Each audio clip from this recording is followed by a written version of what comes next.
네, 주안의 만나 8월 18일 수요일 묵상을 함께 나오도록 하겠습니다. 오늘 말씀은 시편 63편 1절에서 11절 말씀으로요. 물이 없어 마르고 황폐한 땅에서 라고 하는 제목으로 함께 묵상을 나오도록 하겠습니다. 우리가 오늘부터 다시 시편을 함께 보게 됩니다. 우리가 다윗이라고 하는 신앙의 선배를 보면서 큰 도전과 위안을 얻는 것은 그의 삶이 우리들과 별 다를 바 없는 삶을 살았다는 것 때문일 것입니다. 물론 우리가 한 나라의 왕은 아닙니다만 다윗의 삶을 보면 배신을 당하고 도망을 다니고 공고함 속에서 갈등하고 그리고 거기에서 하나님만 의지하는 그 모습들이 있지요. 우리가 다윗과 골리앗 같은 이야기에서는 다윗의 단면적인 영웅적 위대성을 보곤 합니다만 진짜 다윗의 위대성은 그의 삶의 공고함 속에서 하나님을 찾으며 그 곤고함을 이겨내었다라는 것입니다. 그러한 신앙이 우리들에게 큰 귀감이 되고 도전이 되는 것이지요. 다윗의 삶에는 피곤함이 멈추지 않았습니다. 다윗의 인생은 물이 없어 마르고 황폐한 땅에 있는 것과 같은 육체적, 정신적, 영적인 상황들이 항상 찾아왔어요. 사무엘하 16장에 보면 14절에 다윗과 그와 함께한 백성들이 다 피곤하여 한 곳에 이르러 쉬었다라고 말하면서 다윗의 상태를 설명하고 있습니다. 자, 무슨 일이 있습니까? 압살롬이 배반하여서 다윗은 그를 따르는 사람들과 함께 광야로 도망을 해야 하는 상황에 이른 것입니다. 자식에게 배반을 당하고 도망을 가야 하는데 차라리 모세처럼 아니면 야곱처럼 혼자 도망을 해야 하는 상황이라면 마음이라도 편할 것입니다. 그러나 여전히 그가 책임을 져야 하는 사람들이 함께 있고 자신은 그 모든 무거운 짐을 지고 또한 자신도 함께 도망을 치고 있는 그러한 상황인 것입니다. 이렇게 백성들과 함께 도망을 치면서 광야에서 잠시 이렇게 쉼을 가져야 하는데 그렇게 쉰다고 한들 그것이 쉼이 되겠습니까? 잠을 잔다고 한들 그것이 잠이 되겠습니까?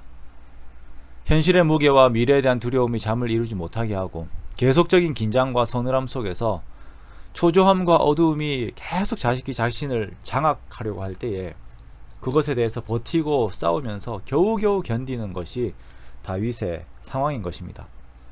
오늘 시편 63편은 이러한 상황에서 쓰여진 것입니다. 그리고 다윗은 이러한 자기 자신의 모습을 물이 없어 마르고 황폐한 땅에서 라고 표현을 하고 있죠.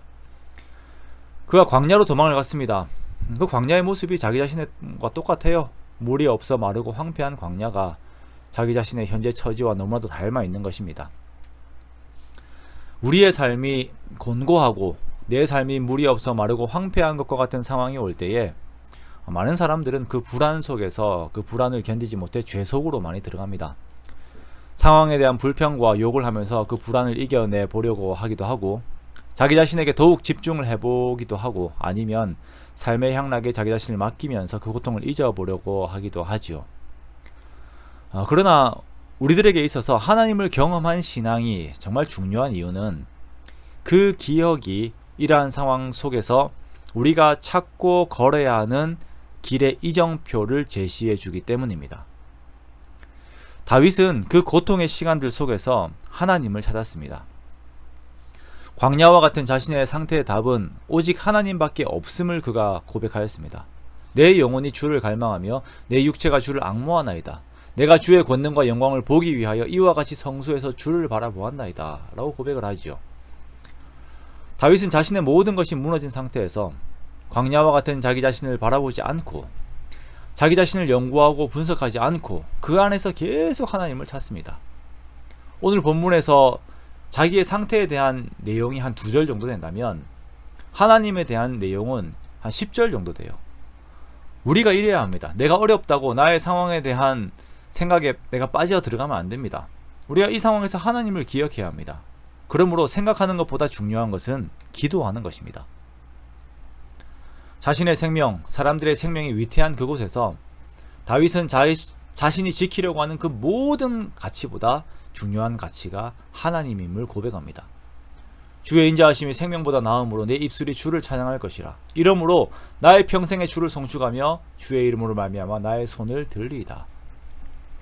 자신의 공고한 상황들 속에서 밤에 잠을 이루지 못하고 눈을 뜨고 잠들었다가 눈을 뜨고 하는 것이 계속 반복되는 상황에서 정신이 들면 하나님을 기억하는 거예요.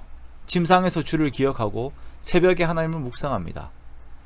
지금 당장 하나님의 깊은 은혜 속에 들어가 있지는 못하지만, 그러나 하나님만이 나의 답이 되심을 고백하며 하나님을 붙들 때에 하나님께서는 현재 상황보다, 나의 상태보다 크신 분이심을 우리들에게 보여주시는 것입니다.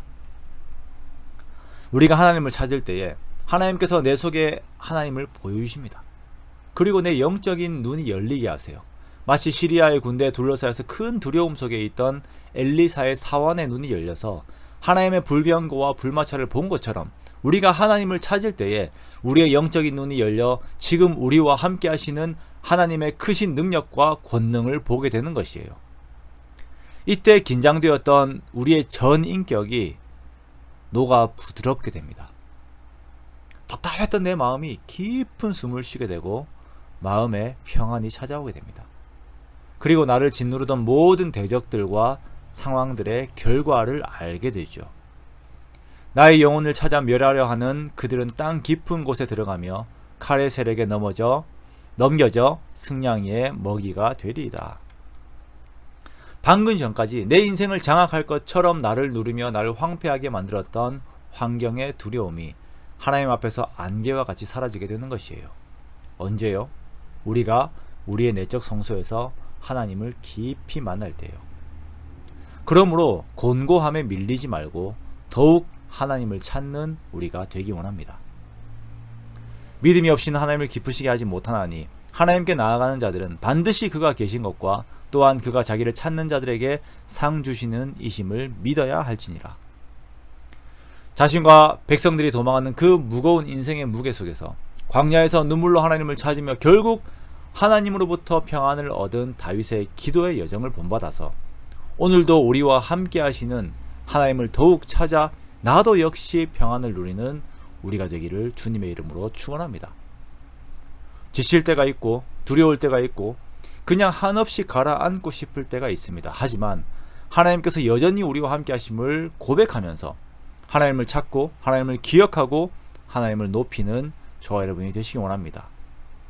그때 나를 만나 주시는 하나님으로 인하여 마르고 황폐했던 나의 영혼이 골수와 기름진 것을 먹음과 같은 만족을 누리게 될 것입니다. 이러한 주의 축복이 저와 여러분에게 함께 하시기를 주님의 이름으로 축원합니다.